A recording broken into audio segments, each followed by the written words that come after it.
성도 여러분 안녕하십니까? 오늘 또 변함없이 감사하고 또 하나님을 찬양할 만한 그런 아름다운 안식일입니다. 참으로 감사드립니다. 코로나로 인해서 이 미국에서만 거의 여러분 아시다시피 수많은 사람들이 사랑하는 사람들을 잃었습니다. 그들에게 위로가 될 수 있는 것이 무엇일까라는 것을 생각해 보면서 성도들은 무엇으로 살아갈 수 있을까라는 생각을 갖게 됐습니다. 결론부터 말씀을 드릴까요? 성도들은 첫 번째 그리스도의 부활의 소망으로 살아갑니다. 두 번째, 성도들은 그리스도의 임재를 통해서 살아갑니다. 세 번째, 성도들은 그리스도의 재림을 통해서 살아갑니다. 예수님께서 이렇게 말씀하셨습니다. 나는 부활이요 생명이니 나를 믿는 자는 죽어도 살겠고 무릇 살아서 나를 믿는 자는 영원히 죽지 아니하리니 이것을 내가 믿느냐. 미국에서 거의 20만 명에 가까운 이 사람들이 코로나로 인해서 이렇게 서로 사랑하는 사람들이 헤어지는 아픔을 겪었습니다. 이런 분들이, 그렇죠? 이런 분들이 그리스도의 다시 사심이 없다면 얼마나 절망이겠습니까? 다시 볼 수 있다라는 소망이 없고 다시 만날 수 있다라고 하는 희망이 없는 것이기 때문에 그야말로 그들의 이 헤어짐은 절망인 것입니다. 그러나 우리 그리스도인들은 우리 예수님께서 다시 살아나셨기에 그분이 부활이셨기에 그분이 생명이시기에 우리는 소망이 있고 또 살아갈 힘을 얻는 것입니다. 나를 믿는 자는 죽어도 살겠고 무릇 살아서 나를 믿는 자는 영원히 죽지 아니하리라. 영원히 죽지 아니하리라. 사실 유한한 삶을 사는 우리들에게 있어서 영혼을 이해한다는 것은 그것은 불가능입니다. 우리가 어떻게 영혼을 이해하고 알 수 있겠습니까?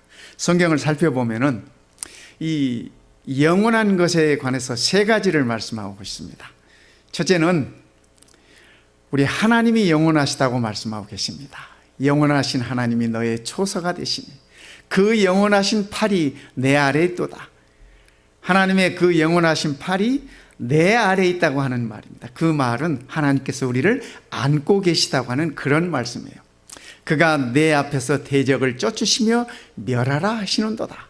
영원하신 우리 하나님께서 우리를 보호하시고 인도하신다고 하는 말씀입니다. 두 번째, 성경이 말하는 영원한 것은 풀은 마르고 꽃은 시드나 우리 하나님의 말씀은 영영이 서리라. 그분의 말씀이 영원하시다는 것입니다.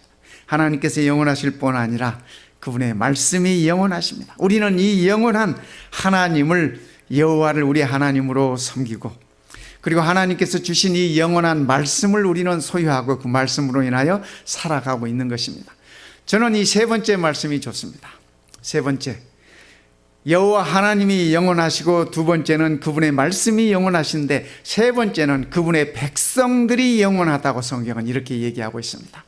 내 백성이 다 의롭게 되어 영영이 땅을 차지하리니 내 백성이 다 의롭게 되어 영원히 땅을 차지하리니 그들은 나의 심은 가지요 나의 손으로 만든 것으로서 나의 영광을 나타낼 것이라. 그렇습니다. 성도 여러분, 우리는 다 그리스도를 통하여 의롭게 된 백성으로서 영원히 유업으로 남겨주실 그 땅을 차지할 하나님의 자녀라고 하는 사실을 잊지 마시기 바랍니다. 사도 바울은 이렇게 얘기했습니다. 저희의 기다리는 바 하나님께 향한 소망을 나도 가졌으니 곧 의인과 악인의 부활이 있으리라 함이로다. 사도 바울이 아시다시피 참 어려운 시간들을 많이 보냈지 않습니까? 고통의 연속이었습니다. 그가 예수를 만나고 난 후에, 그렇죠? 예수를 만나고 난 후에 그의 삶은 180도 바뀌었습니다. 전에는 평안하고 안락하고 존경받는 그런 삶이었다고 할 것 같으면 예수 만난 이후에 그의 삶은 조롱과 핍박과 비난과 고통과 그런 정말 힘든 세월이었습니다. 힘든 시간들이었습니다. 그러나 바울이 하는 얘기가 나도 하나님을 향한 소망을 가졌으니 곧 의인의 부활이다. 그래서 바울은 얘기합니다. 그리스도의 다시 사심이 없었다면 나의 믿는 것이, 나의 전하는 것이 다 헛것이라고 그렇게 표현했습니다. 성도 여러분, 오늘 우리에게도 마찬가지입니다. 오늘 우리에게도 그리스도의 다시 사심이 있다고 하는 그 사실이, 그 소망이 우리가 살아갈 수 있는 힘의 원천임을 기억하시면 좋겠습니다.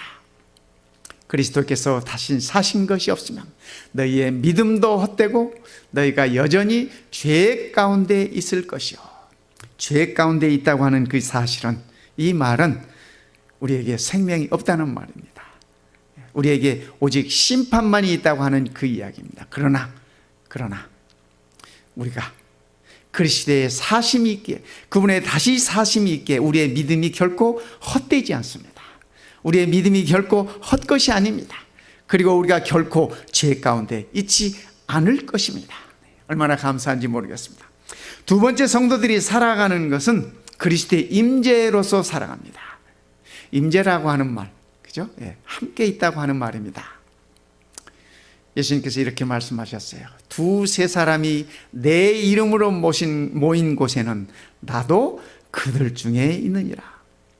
성도 여러분, 나도 그들 중에 있느니라. 예수님께서 우리 중에 있다고 하는 사실이 무슨 의미가 있습니까?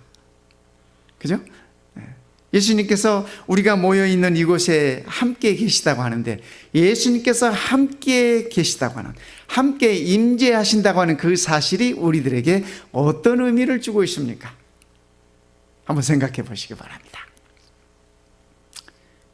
예수님께서 하신 말씀이, 내가 너희에게 분부한 모든 것을 가르쳐 지키게 하라. 볼지어다 내가 세상 끝날까지 너희와 항상 함께 있으리라 하시니라. 예수님께서 우리와 더불어서 세상 끝날까지 함께 있는다고 하는 그 사실이 우리에게 무슨 의미가 있는 것일까요? 그죠? 한번 생각해 보시기 바랍니다. 내가 아버지께 구하겠으니 그가 또 다른 보혜사를 너희에게 주사 영원토록 너희와 함께 있게 하시리니. 성령 하나님을 우리에게 허락하신 것도 그분이 우리와 함께 있게 하시기 위한 것이라고 우리 주님께서는 그렇게 말씀하셨습니다. 우리 예수님의 또 다른 이름이 임마누엘이지 않습니까? 임마누엘, 하나님이 저희와 함께 계시다. 성도 여러분, 예수님이 우리와 함께 하시다고 하는, 예수님이 오늘 지금 우리와 함께 하시다고 하는 그 의미가 무엇일까? 그렇죠? 한번 우리가 생각해 보면 좋겠습니다. 이 나이 많으신 노부부가 함께 있는 모습이 좋지 않습니까? 중년 부부가 함께 있는 모습이 참 아름답지 않습니까? 새들도 이렇게 함께 있습니다. 참 아름다운 모습이죠. 원숭이도 자기 사랑하는 이 아이와 더불어 이렇게 함께 있습니다. 말도 그의 이 자녀 말과 더불어서 함께 이렇게 즐거운 시간을 보내고 있습니다. 예수님이 우리와 함께 계시다고, 영원토록 함께 계시다고, 성령 하나님도 우리와 함께 계시기 위하여 하나님께서 보내신다고 이렇게 말씀하시는데, 그 함께 한다는 의미가 무엇인지 우리가 한번 생각해 보면 좋겠습니다. 누군지 아시겠습니까? 제가 며칠 전에 받았던 청첩장에 있던 사진이에요. 우리 혜영양하고 우리 명일군의 그 참 아름다운 모습입니다. 여러분 어떻습니까? 저는 이 사진을 보면서, 이 청첩장을 보면서 한참을 들여다봤습니다. 오늘 아침에도 또 보고 나왔습니다. 왜냐하면 너무 사랑스럽고 너무 아름다워요. 함께 있는다고 하는 의미가 이런 것입니다. 사랑하는 자들이 왜 결혼을 합니까? 그렇죠? 떨어져 있을 수 없기 때문에 결혼해요. 함께 있어야 되기 때문에. 제가 오늘 아침 그런 생각을 해봤습니다. 참 우리 김석수 장로님 이 부부는 복받은 사람이다라는 생각을 했어요. 왜냐하면 생각해 보니까 그 수정양도 그렇고 아들 명일군도 그렇고 다 우리 교회 안에서 자란 이 청년들과 이렇게 가정을 이루었더라고요. 이보다 더 큰 축복이 어디 있어요? 그렇죠? 교회 안에서 어려서부터 자라서 함께 교육받고 함께 믿음을 쌓아가면서 하나님의 은혜 아래서 가정을 꾸리는 것, 이보다 더 좋은 건 없을 것 같아요. 함께 있는다고 하는 것이 이런 의미입니다. 이런 의미. 예수님께서 우리와 평생 함께 하시겠다고, 영원토록 함께 하시겠다고 하는 것들이 이런 의미가 아닐까 생각을 해봅니다. 예수님의 사역을 생각해 보았습니다. 예수님의 사역을 쭉 돌이켜 보니까요, 그분의 사역은 이 격려의 사역이었다, 저는 이렇게 생각을 했습니다. 예수님께서 포로된 자를 자유롭게 하시고, 절름발이를 뛰게 하시고, 눈먼 자를 보게 하시고, 병든 자를 고침받게 하시고, 외로운 자를 그 외로움에서 헤어나게 해주시고, 이 모든 것들이 그분의 사역이 참으로 어둠 가운데 있는 당신의 자녀들을 빛 가운데로 나오게 해주는 격려의 사역이었다, 저는 그렇게 생각이 들어졌습니다. 베데스다 연못에서 혼자 움직일 수도 없는 오래된, 그죠? 성경은 그가 38년 되었다. 사람이 38년 살기도 쉽지 않은데 38년 동안 병석에 누워있다고 하는 건 얼마나 괴로운 일이겠습니까? 그죠? 그런 자에게 예수님께서 다가가셔서 그죠? 네가 낫고자 하느냐. 참 예수님의 질문이 어리석은 질문이에요. 38년 동안 병중에 있는 자에게 네가 낫고자 하느냐. 저 같으면 성질 나가지고 그걸 말이라고 하느냐 그럴 것 같아. 그죠? 그러나 예수님께서 그런 자들을 찾아가셔서 해방시키시고 일어설 수 있도록 네가 자리를 들고 일어서라. 예수님의 그 말씀 가운데는 이 환자가 자리를 들고 일어설 수 있는 격려가 포함되어 있습니다. 힘을 주는 말씀이 포함되어 있습니다. 그 가운데는 말입니다. 그래서 예수님의 사역은 그런 사역이었습니다. 그렇죠? 귀신 들린 자에게도 예수님께서 그를 찾으셔서 귀신을 쫓아내 주시고, 예수님 곁에 남겠다고 하는 그에게 당부하시는 말로서 네가 네 가족들에게 돌아가거라. 그리고 내가 입었던 그 은혜를 전하거라. 네가 보았던 이 사실들을 전하거라. 예수님은 귀신에게, 악의 영에 붙들린 자도 그를 자유롭게 해주었습니다. 포로된 그를 자유롭게 해주셨어요. 그러기에 예수님의 가르침은 모든 백성들에게 격려해주고 칭찬해주고 그런 것이었습니다. 아무도 눈길 한번 주지 않는 가난한 과부가 헌금함에 동전 두 입을 넣는 모습을 예수님은 보셨어요. 그러면서 예수님께서 이 과부에게 뭐라고 말씀하셔요? 제자들에게 하시는 말씀이, 저가 다른 일들보다 가장 많은 것으로 하나님께 드렸느니라. 성도 여러분, 이 가련한 과부가 예수님의 그 음성을 들었겠어요? 못 들었겠어요? 그죠? 예수님께서 제자들에게 하신 말씀이지만 아마 누구보다도 이 과부가 그 말씀을 들었을 것 같아요. 예수님께서 이 과부에게 들으라고 일부러 크게 말씀하셨을 것 같아요. 그래서 이 과부가 힘을 얻을 수 있도록, 살 수 있는, 하나님을 섬길 수 있는 용기를 가질 수 있도록 예수님께서 그렇게 말씀하신 것을 우리가 압니다. 그죠? 버림받은 여인에게 아무도 사람 취급도 해주지 않는 사마리아 여인을 찾아가셔서 예수님은 그 여인에게 새로운 삶을 열어주십니다. 새로운 세계를 보게 해주십니다. 이 여인이, 이 이방 여인이, 이 사마리아 여인이 그때부터 그의 삶이 달라지지 않았겠습니까? 그러기 예수님의 사역은, 성령님의 사역 또한 사람들에게 위로를 주는 사역이었습니다. 격려해 주는 사역이었습니다. 용기를 주는 사역이었습니다. 힘을 제공하는 사역이었습니다. 칭찬해 주는 삶이었습니다. 사람들을 살맛나게 하는 그러한 사역이었다고 저는 그렇게 생각합니다. 성도 여러분, 누군가를 격려한다고 하는 것은 깊이 생각하고 마음을 써야 가능한 일입니다. 늘 그분에 대해서, 그 사람에 대해서 마음을 쓰고 신경을 쓰고 생각을 해야 가능한 일이라고 저는 생각해요. 어떻게 하면 내가 그 사람에게 힘이 되어줄 수 있을까? 어떻게 하면 그 사람이 용기를 가질 수 있을까? 어떻게 하면 그 사람의 자존심을 건드리지 않고 그가 힘을 낼 수 있도록 도와줄 수 있을까? 그에게 필요한 것은 무엇일까? 늘 생각하고 늘 마음을 써야 하는 것이 격려입니다. 그것이 격려입니다. 제가 칭찬과 격려가 뭐가 다를까? 예수님의 사역을 생각하면서 한번 생각해 봤습니다. 그랬더니 칭찬은 잘했을 때 해주는 것이더라고요. 잘했을 때 해주는 것이죠.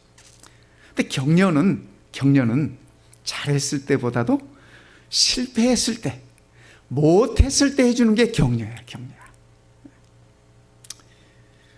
칭찬은 어떤 그 보상감이 있습니다. 잘한 것에 대해서, 그죠? 어떤 보상감이 있는데, 이 격려는 못했을지라도 그를 인정해 준다고 하는 그런 의미가 담겨 있는 것을 알게 됐습니다. 칭찬은 어떤 행위나 일에 대한 결과에 대한 것입니다. 결과에 대한 것입니다. 그런데 격려는 어떤 일의 결과나 이런 것보다도 그 사람에게 초점이 맞춰져 있는 것을 깨달았습니다. 격려하는 사람은 그 사람을 격려하는 사람이에요. 그가 이룬 어떤 업적이나 행위나 일의 결과보다도 그 사람에게 초점을 맞추고 그를 북돋아 주는 것이 격려라고 하는 사실입니다. 칭찬을 듣는 사람은 이렇게 생각합니다. 내가 잘해야지. 내가 더 잘해야지. 자기가 이룬 것에 대한, 칭찬받은 것에 대한 어떤 부담감이 있을 수 있어요. 부담감이 있어요. 더 실망시키지 않기 위해서 말입니다. 그러나 이 격려를 받는 사람은 그 격려를 통해서 신뢰와 믿음을 키우게 된다고 하는 사실을 저는 사복음서를 들여다보면서 그런 사실을 깨달았어요. 성도 여러분, 예수님의 사역이, 그렇죠? 예수님의 사역이 이런 사역이었습니다. 이런 사역이었어요. 오늘 우리도 그런 사역을 할 수 있으면 좋겠다 하는 생각을 가져봅니다. 언젠가 한번 제가 혼자 자취할 때요, 이 후배 녀석이 군대를 간대요. 근데 혼자 자취할 때이기 때문에 집에 별로 이렇게 먹을 만한 것이 별로 없었습니다. 근데 후배가 군대 간다 그래서 오라고 해서 같이 이렇게 한 끼 밥을 먹었습니다. 근데 제가 특별히 해줄 건 없고 해가지고 계란 후라이를 2개를 이렇게 해서 후배를 먹였어요. 근데 저는 까맣게 잊어버렸습니다. 뭘 해줬는지 그냥 이 밥 먹었다는 기억만 어렴풋이 있는데, 그 후배가 몇 년 후에 제대하고 저를 찾아와가지고 하는 말이, 형님, 그때 제가 군대 가기 전날 밤에 형이 해줬던 그 달걀 후라이 2개가 기가 막혔습니다. 그리고 저는 그 힘으로 군대를 갔습니다. 그러더라고요. 그래서 제가 그 친구에게 계란 후라이 해줬다고 하는 사실을 그래서 알게 됐습니다. 저는 기억도 하지 못하는데, 그리고 달걀 후라이 2개 그거 아무것도 아니지 않습니까? 그죠? 물론 저희들이 대학 다니던 시절만 해도 아무것도 아닌 건 아니었어요. 그런데 군대 가는 그 친구는 그게 가슴에 남은 거예요. 그래서 제대하고 나와서 제게 이 형님이 해준 계란 후라이 2개가 자기에게 힘을 줬다고 그런 얘기를 하더라고요. 제가 깨달았습니다. 누군가에게 베풀어 주는 것은 그것이 좋고 나쁨의 문제가 아니라, 많고 적음의 문제가 아니라, 그를 배려하고 격려했다고 하는 사실이 그에게 힘을 주는구나. 나는 잊어버려도 그는 기억하는 거구나. 그렇게 생각을 했습니다. 그리고 가만히 돌이켜보니까 저도 그런 경험들이 참 많았구나 하는 생각을 했습니다. 제가 고등학교를 졸업하던 해에 눈이 펑펑 오는 날 아침에 예비고사를 보기 위해서 이렇게 나서는데, 그날 아침에 제가 그 선생님 이름도 생생하게, 김영자 선생님이라고 저희 선배 선생님이셨는데, 선배 선생님이 모교에서 이렇게 선생으로서 이렇게 근무하고 있었습니다. 그분이 그 새벽에 예비고사 보러 가는 기숙사에 있는 학생 5명을 불러가지고 그날 아침에 미역국을 끓여주셨어요. 다른 친구들이 미역국 먹으면 떨어진다고 그 국 안 먹었어요. 근데 저는 그 국 먹었습니다. 떨어지면 떨어지리라. 왜요? 그 선생님의 마음이 너무 그 선생님의 격려가 너무 감사해서 그날 그 미역국 먹고 시험 잘 봤습니다. 격려라는 이런 거예요, 성도 여러분. 그렇죠? 뭐 제가 한 가지 얘기만 했지만 제 평생을 두고 이런 얘기 하자면 끝이 없어요. 끝이 없어요. 지금도 끝이 없어요. 지금도 끝이 없어요. 그렇죠? 우리 하나님이 사용하시는 언어가 있어요. 우리 하나님이 7이라는 숫자를 좋아하시지 않습니까? 그래서 요한계시록에도 보면 7이라는 숫자가 참 많이 나옵니다. 제7이라는 실도 나오는가 하면은, 그죠? 7 교회가 나오고 7 인이 나오고 7 나팔이 나오고 뭐, 그죠? 그래서 우리 하나님께서 사용하시는 언어 제가 7가지를 추려봤습니다. 좋구나 하시는 말씀을 우리 하나님께서 잘 하셔요. 창조를 하시고도 이 세상을 만들어 놓으시고도 참 좋구나 좋구나 그러셨어요. 아담과 하와를 만드시고도 더 좋구나, 심히 좋구나 이렇게 말씀하셨습니다. 두 번째, 우리 하나님은 미안하다 하는 말씀을 하세요. 창세기 3장 15절은 범죄한 인류를 향하여, 우리를 향하여, 우리의 시조 아담과 하와를 향하여 하나님께서 미안하다 하시는 말씀이에요. 미안하다 하시는 말씀이에요. 그래서 내가 이제 내 아들을 너희들의 구원을 위하여, 너희들의 회복을 위하여 내가 내 아들을 내놓겠다라고 하시는 말씀이에요. 미안하다. 우리 부모들이 자식들이 뭐 좀 잘못하면은 부모들이 잘못했다 그러잖아요. 그죠? 부모들이 무슨 죄가 있어? 그런데 우리 부모들은 그게 내 죄다 이렇게 표현해요. 내 죄다. 우리 하나님도 마찬가지. 범죄한 우리 인류를 향해서 하나님께서 하시는 말씀이 미안하구나 그러셨어요. 미안하구나. sorry 그러셨어요. 우리 하나님께서 늘 하시는 말씀 중에 하나는 괜찮아. 오케이. 우리가 넘어져도 괜찮아. 일어날 수 있어. 우리가 실패해도 괜찮아. 다시 하면 되잖아. 우리 하나님께서 우리를 향하여 괜찮아. 오케이. 이렇게 말씀하십니다.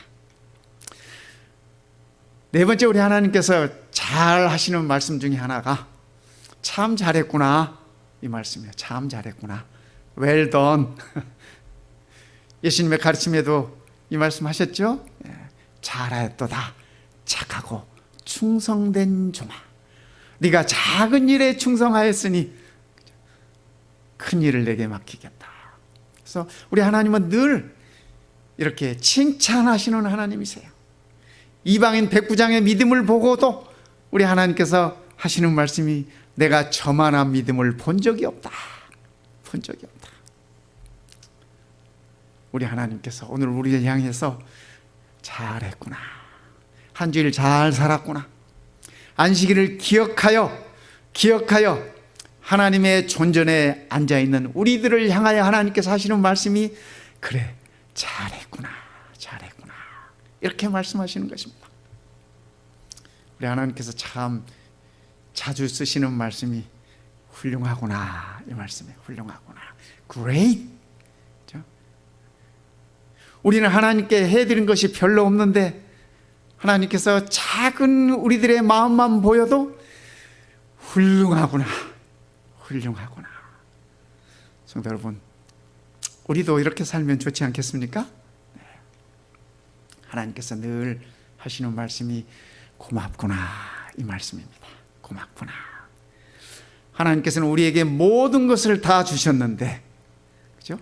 모든 것을 다 허락하셨는데 어쩌다 한 번씩 우리가 하나님께 표현하는 것을 보시고서 하나님께서는 고맙구나 그랬어요. 고맙구나 그랬어요. 이 부모들이요, 자녀들이 부모 크레딧 카드를 가지고 뭐 선물 하나 사가지고 오잖아요. 부모님 거. 그래도 행복해 하셔. 왜 그래요? 돈은 부모님 돈으로 나가는 거예요. 부모님 크레딧 카드로 나갔으니까 그 안에 아이들의 마음이 읽혀져서 그러는 거예요. 그래서 부모들은 고맙다고 표현해요. 고맙다고 표현해요. 아들이 뭐 하나만 좀 잘해줘도 고맙다, 고맙다. 우리 정은미 집사님이 혜영이 볼 때마다 고맙구나 그렇게 생각이 들 것 같아요. 그리스도 안에서, 믿음 안에서 가정을 이렇게 꾸려주니 얼마나 고마워요. 얼마나 고마워요. 그죠? 저는 우리 아이들 보고 그것이 효도라고 저는 그렇게 얘기합니다. 믿음 안에 함께 있어주는 게 그게 효도라고요. 장가갈 나이가 됐는데도 장가 안 가고 있다 할지, 시집갈 나이가 됐는데 시집 안 가고 있다 할지, 이거 참 부모 속 태우는 일 아니겠습니까? 우리가 우리의 자녀들에게도 늘 고맙다는 말을 우리가 표현해야 돼. 자녀들이 부모들에게 가끔 용돈 주잖아요. 그럼 부모님들이 뭐라 그래요? 아이고 돈도 없는데 이걸 뭐하러 주냐? 나무라셔. 그러지 마시고 자녀들에게 고맙다 표현하세요. 고맙다. 자꾸 나무라면 이제 다음부터는 안 그래야 되는 줄 알아. 그럼 나중에 부모님들은 어떻게 해요? 섭섭해하셔. 이제 섭섭해하셔. 그러니까 이 고마운 것도 자꾸 표현해요. 우리 하나님은 우리들에게 늘 고맙다고 말씀하세요. 고맙구나. 우리도 우리 하나님께 우리의 고마움을 늘 표현할 수 있어야 되는 것입니다. 우리 하나님께서 늘 우리들을 향하여 하시는 말씀이 사랑한다. Love you. 이 성경 전체가 창세기부터 요한계시록까지 여러분이 이 7마디를 염두에 두고 한번 성경을 읽어보시기 바랍니다. 모든 성경 말씀마다 하나님의 7마디가 우리의 기전에 울리는 것입니다. 들리는 것입니다. 우리가 그렇게 살 수 있어야 하는 것입니다. 하나님께서는 우리를 향하여 이렇게 말씀하시는데 우리는 어떻게 살까요? 우리도 우리의 가족들을 향해서, 우리의 이웃들을 향해서, 우리의 성도들을 향하여, 그죠? 우리도 이런 말씀을 사용하면서, 이런 언어들을 사용하면서 그렇게 살아야 하는 것입니다. 그러기에 하나님께서 우리들에게 이처럼 귀한 교훈을 일러주신 것입니다. 세 번째, 성도들이 무엇으로 살아가는가? 성도들은 그리스도의 다시 오심으로 살아가는 것입니다. 그리스도의 다시 오심을 기다리며 살아가는 것입니다. 가서 너희를 위하여 처소를 예비하면 내가 다시 와서, 우리 주님께서 하신 말씀 아닙니까? 내가 다시 와서 너희를 내게로 영접하여 나 있는 곳에 너희도 있게 하리라. 이 약속은 아직 성취되지 않았습니다. 이 약속은 아직 이루어지지 않았습니다. 우리는 이 약속을 기다리며 사는 것 아니겠습니까? 그렇죠? 비록 이 땅에서 우리가 조금 힘든 일이 있고, 비록 이 땅에서 괴로운 일이 있고, 이 땅에서 차라리 그러한 일이 없었으면 하는 일들이 있다 할지라도 그러한 것들이 우리의 믿음을 흔들 수 없다라고 하는 얘기입니다. 그러한 것 때문에 우리가 하나님에게서 멀어질 수 없다라고 하는 것입니다. 왜요? 그분은 우리들에게 다시 오시겠다고 약속하셨기 때문에, 그 약속이 있기 때문에 그렇다고 하는 말씀입니다. 그래서 우리는 예수님의 재림으로 살아가는 사람들입니다. 오직 우리의 시민권은 하늘에 있는지라. 거기로서, 하늘로서 구원하는 자 곧 주 예수 그리스도를 기다리노니. 성도 여러분, 사도 바울이 이 말씀을 감옥에서 썼어요. 감옥에서. 아시다시피 사도 바울은 로마 시민권을 가진 사람 아닙니까? 그죠? 그가 이 당대 최고의 시민권을 가진 사람이었습니다. 미국 시민권 가진 사람들 그런 자부심이 혹시 있는지 모르겠습니다. 요즘 미국 시민권이다 그러면은 서로 오지 말라 그런대요. 이 코로나 때문에. 한국에서도 미국에서 들어오는 사람을 제일 경계한대요. 제가 이번에 이 쿼런틴 하려고 이 에어비앤비를 통해 가지고 있을 곳을 찾아봤습니다. 미국에서 온다 그러니까 받아주는 곳이 한 곳이 없어요. 참 창피했습니다. 이 미국이 이렇게 돼서 미국의 위상이 이렇게 떨어졌어요. 그래서 이 정부에서 제공하는 곳으로 가려고 마음 먹었습니다. 그게 제일 속이 편하겠다 싶어가지고. 그런데 우리의 시민권은 하늘에 있는지라. 거기로서 하늘로서 구원하는 자, 우리의 구주가, 우리의 그리스도가, 우리의 예수님께서 오시는 것을 우리가 기다린다. 바울은 그가 감옥 속에 있으면서도 그가 로마의 시민권을 가지고 있으면서도 주의 오심을 기다렸습니다. 이것이 성도가 살아가는 것입니다. 성도가 살아가는 방법이고 그것으로 성도가 살아가는 것입니다. 성도 여러분, 오늘 우리도 그분의 오심을 기다리면서 살아야 할 것입니다. 그 후에 우리 살아남은 자도 저희와 함께 구름 속으로 끌어올려.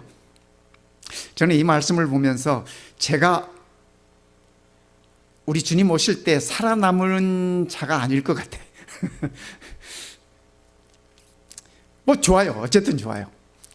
저희와 함께 구름 속으로 끌어올려 부활한 자들과 살아있던 자들이 함께 구름 속으로 끌어올려 공중에서 주를 영접하게 하시리니 그리하여 우리가 항상 주와 함께 있으리라.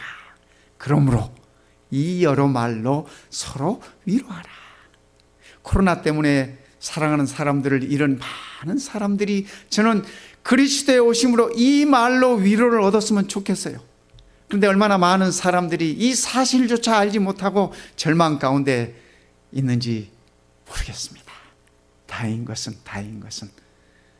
그리스도를 구주로 모시고 있는 자들은 이 말씀으로 위로를 얻을 것이라는 생각으로 감사드리는 것입니다. 그렇습니다. 성도들은 그리스도의 다시 오심으로 재림으로 살아가는 것입니다. 보라, 내가 속히 오리니 내가 줄 상이 내게 있어 각 사람에게 그의 일한 대로 갚아주리라. 저는 이 말씀이 참 궁금합니다. 구원은 믿음으로 주신다고 하셨는데, 그죠? 구원은 믿음으로 주신다고 하셨는데, 상은 예수님의 가르침 속에서도 그렇고 요한계시록의 이 말씀 속에서도 그렇고 상은 각 사람이 일한 대로 갚아준다, 일한 대로 주신다, 이렇게 성경이 기록하고 있어요. 그래서 저는 그게 참 궁금합니다. 우리가 받는 상은 그렇기 때문에 구원이 아니에요. 구원은 믿음으로 이미 주어진 것이에요. 그러나 우리가 이 땅에서 어떻게 일했는가, 얼마만큼 일했는가, 어떻게 베풀었는가, 이런 것들이 예수님께서 우리에게 갚아주시는 대상이라고 성경은 그렇게 말씀하고 계세요. 그래서 저는 참 궁금합니다. 저랑 같이 하늘에 가서 이렇게 서로 확인해 보십시다. 재밌을 것 같아요. 보라, 내가 속히 오리니. 우리 주님의 약속 아닙니까? 내가 줄 상이 내게 있어 각 사람에게 그의 일한 대로 갚아주리라. 성도는 무엇으로 사는가? 성도 여러분, 성도는 그리스도의 부활로 살아가는 사람입니다. 그리스도의 부활을 소망 삼고 그 확실한, 우리 주님께서 부활하셨던 그 확실한 사실을 믿고 그것으로 힘을 얻어 살아가는 자들입니다. 성도는 그리스도의 임재로 살아가는 자. 그리스도의 임재는 현재를 나타내는 말씀입니다. 오늘을 사는 우리들의 삶을 얘기하는 것입니다. 그러기에 우리들은 하나님의 언어로 살아가는 것입니다. 우리를 향하여 말씀하셨던 하나님의 그 아름다운 언어, 그것이 우리의 삶이 되고 우리도 그 언어로 우리의 형제들을 대하고 우리의 이웃들을 대하면서 그렇게 살아가는 것입니다. 성도 여러분, 그리스도께서 우리와 함께 하시다고 하는 의미는 무엇입니까? 우리의 삶이 이렇게 고달퍼요. 그런데 우리 주님께서 내 옆에서 말씀하시는 것입니다. 말씀하시는 게 뭐라고요? 힘내라. 용기를 가져라. 조금만 참아라. 조금만 견뎌라. 우리 예수님께서 우리 곁에서 우리를 격려해 주시고 우리의 용기를 주시고 우리의 믿음을 북돋아 주시는 것입니다. 그것이 우리가 그리스도와 함께 있다고 하는 증거입니다. 우리의 믿음의 모든 선조들이요, 다 어려움이 있었습니다. 다 고난이 있었습니다. 고통이 있었습니다. 예수님의 12 제자들도 사도 요한만 빼고 다 순교당했습니다. 그들이 그러한 모든 것들을 견딜 수 있었던 것은 그들 곁에 함께 계시면서 힘을 내거라, 용기를 내거라. 이제껏 잘해왔잖니? 말씀하시는 우리 주님의 음성이 있었기 때문에 그렇습니다. 성령 하나님의 역사가 있었기 때문에 그렇습니다. 그러기에 성도 여러분, 오늘 우리는 그리스도가 나와 함께 계시다고 하는 사실을 매 순간 인식하는 것은 참으로 소중합니다. 참으로 중요합니다. 참으로 중요합니다. 그것은 우리의 삶을 살맛나게 하는 것이기 때문에 그렇습니다. 세 번째, 성도는 그리스도의 재림으로 살아가는 자입니다. 성도 여러분, 그리스도의 부활과 그리스도께서 나와 함께 계심과 그리고 그분의 다시 오신다는 약속으로 우리가 살아갈 것입니다. 이 한 주일도 우리가 참으로 승리하는 한 주일이 되면 좋겠습니다. 이조시대 유명한 이 시문학가 윤선도는 대나무를 보고 이렇게 말씀하셨어요. 나무도 아닌 것이, 풀도 아닌 것이, 여러분이 대나무가요, 그죠? 나무가 아니에요. 나무가 아닙니다. 이 식물학적으로도 나무가 아닙니다. 나무가 되려면은 그 목질부가 있어야 되고, 그 다음에 이 부피가 팽창해 나가야 됩니다. 그래서 이 나무에 있으면 나이테가 다 있지 않습니까? 예, 그래서 그 나이테라고 하는 해가 바뀌면서 이 부피가 팽창해 가는 것이에요. 근데 대나무는 그런 게 없어요. 그래서 대나무는 나무가 아닙니다. 식물학자들은 대나무를 분류할 때 벼과에 넣습니다. 우리 쌀나무 있지 않습니까? 그 벼과에다 이렇게 대나무를 속하게 했습니다. 나무도 아닌 것이, 풀도 아닌 것이, 곧기는 누가 시켰으며 속은 어찌 비었는가? 저렇게 사철에 푸르니 그를 좋아하노라. 인선도가 대나무에 관해서 이렇게 썼어요. 재밌는 표현입니다. 삼국지에 보면 관우 아시죠? 관우가 이렇게 표현했습니다. 옥은 부서져도 그 빛을 잃지 않고, 옥이 깨져도, 그죠? 이 보석 옥이 깨져도 그 빛은 잃지 않고, 대나무는 불에 탈지언정 그 마디가 휘어지지 않는다. 이 대나무가 휘어지지 않고 곱게 자랄 수 있는 거는요, 저 마디 때문입니다. 마디 때문이요. 그래서 제가 이 대나무를 보면서 우리 성도의 삶을 한번 생각해 봤습니다. 우리 성도들도 하나님의 자녀로서 믿음으로 곧게 설 수 있으면 좋겠습니다. 그래서 대나무를 곧게 설 수 있게 하는 것이 저 마디인데, 우리도 저 마디가 필요하지 않을까 하는 생각을 하면서 저는 이렇게 생각을 해봤습니다. 하루의 마디는, 하루의 매듭은 기도에 있다. 아침에 일어나서 기도하고, 하루를 마치면서 기도하고, 기도가 우리의 하루의 매듭이 될 것입니다. 한 주일의 우리의 매듭은 매 안식일을 기억하여 하나님의 전에 나오는 하나님의 존전 앞에 서는 그것이 한 주일을 매듭하는 것이다 라는 그러한 생각을 해봤습니다. 한 달의 매듭은 우리가 한 달의 삶을 계산하면서 하나님께서 내게 주신 축복들을 계산하면서 하나님의 것을 하나님께 드림으로써 한 달의 매듭을 짓는 것이 아닌가, 그런 생각을 저는 해보았습니다. 1년의 매듭은 우리가 1년 동안 하나님의 은혜 속에서 섬기라고 우리들에게 허락하신 자들에게 우리가 그 영혼들에게 성실히 섬기는 것이 1년의 매듭이 아닐까, 이렇게 생각을 해봤습니다. 근데 왜 우리가 이 하루, 한 주일, 한 달 이렇게 쓰는데, 제가 이 말씀을 준비하면서 왜 1년은 한 년 이렇게 표현은 안 하지? 갑자기 그런 생각이 들더라고요. 근데 아마 어감이 안 좋아서 그런지 모르겠어요. 근데 어쨌든 1년은 그래요. 그리고 우리의 일생의 매듭은 어떻게 풀까? 일생의 매듭은 어떻게 될까 생각하면서, 일생의 매듭은